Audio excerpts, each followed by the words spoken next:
Welcome back to another episode of the Casey Campbell Podcast. Casey Campbell with you, of course. Pleased to be joined by Matthew Peterson, the head football coach at Midland. Dow, how's it going?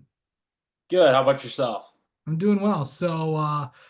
We were just talking before we started recording that you guys are, getting ready for the summer, and getting ready for the upcoming season. Had a pretty good summer. What have you guys been? How was the summer for you guys? It was really good. We had really good attendance. Got a lot accomplished. We just had our team camp last week, and it was one of the better team camps we've had since I've been there. I think the kids are excited. We're just finishing up our last few lifts and conditionings of this week, and we'll be ready to roll on Monday. Yeah. So what is this group kind of going to be like heading into this year and kind of recap 2023? So last year, we were a competitive football team. We ended up qualifying for the playoffs. We ended up 6-5. We won our pre-district game, and then we lost to Saginaw Heritage in the district final. It was a really good year for us. We only had 9 seniors, and those seniors kind of laid a foundation for us and kind of set the standard of what we want Dow football to be. And so we're really just trying to build on that. Like I said, we only had 9 seniors, so we had a really young team last year, and we're excited to see kind of where those guys can pick up and kind of get some of those younger guys that are going to be on varsity this year up to speed. And got a tough schedule, so we're going to have to grow up pretty quick. Yep. Okay, we'll get to the schedule in a minute, but I want to talk about all the returners and all the kids to watch for you guys this year. Let's start with the offense, then we'll go to the defense and then special teams. Okay. So we didn't graduate any of our offensive linemen from this past year. So we're really excited about that group. So Xander Hallowell, Dylan Miner, Max Reed, Garrett Tolles, all those guys are coming back. They got a ton of reps last year. For some of the skill positions, Garland's Randolph had a great sophomore year for us. Receiver, Ben Marinick will be coming back.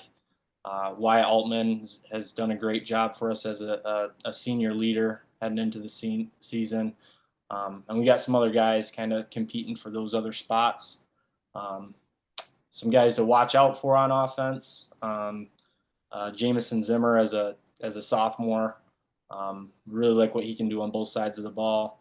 And then we got a couple young guys competing for that quarterback spot, and Nate Schultz and Wynn Deagle, and they both bring different things to the table. And we really like where those two are at as far as taking snaps for us.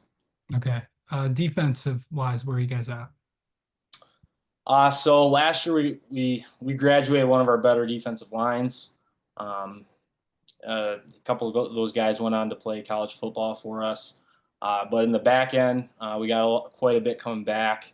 Ben Marinick in the secondary, Max Brandt, those two guys were sophomores for us last year. Lucas Studebaker, who's kind of the leader of our defense. And then we have several other guys that played JV ball for us last year. They ended up getting some varsity snaps for us as fifth quarter guys. And we really like where those guys are at. So really excited about what we have going on defensively. Yeah. Special teams, where are we at there?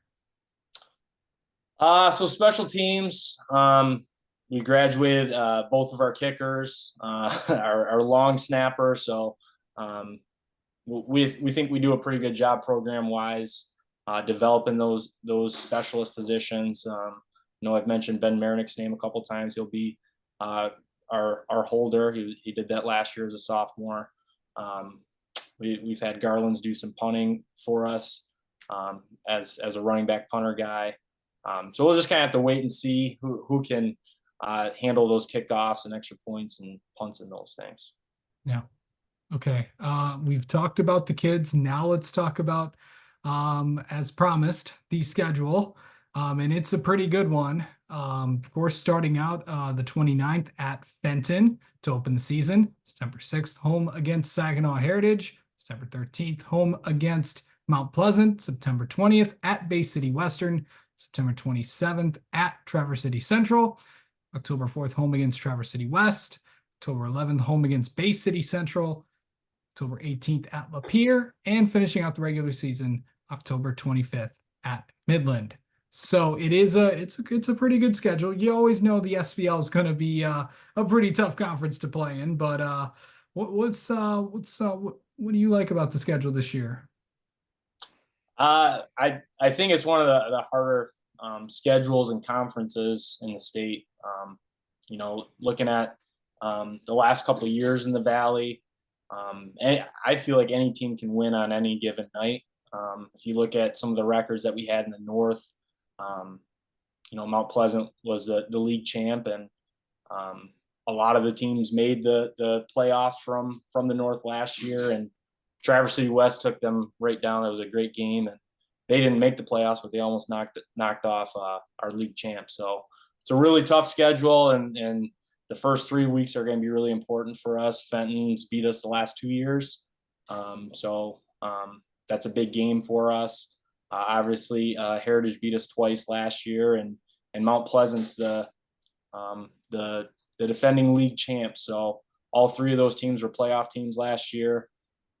So we got to get off on a strong start and win a couple of those games, and um, you know move on to the second third of the season after those 3 games. Okay. Next, of course, the 12th is the magic day around the state of Michigan, where, of course, all high school football teams start their day. And I should probably be mentioned all fall sports. It is the first day for all fall sports in the state of Michigan to compete. But what are the next few weeks going to look like before that game on the 29th against Fenton? Yeah, kind of a weird year with later start. Yeah. We start school early, so Monday and Tuesday will be professional development for teachers, and so we'll actually be practicing in the evening for the first time.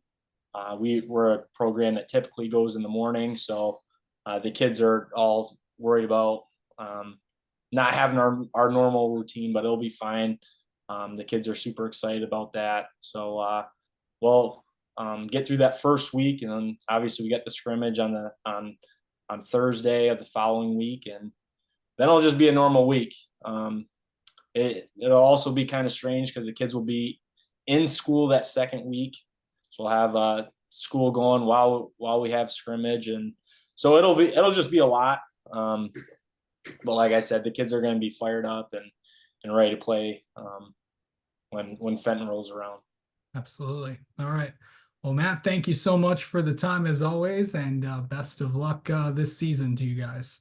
Hey, thanks for having me, and thanks for all you do.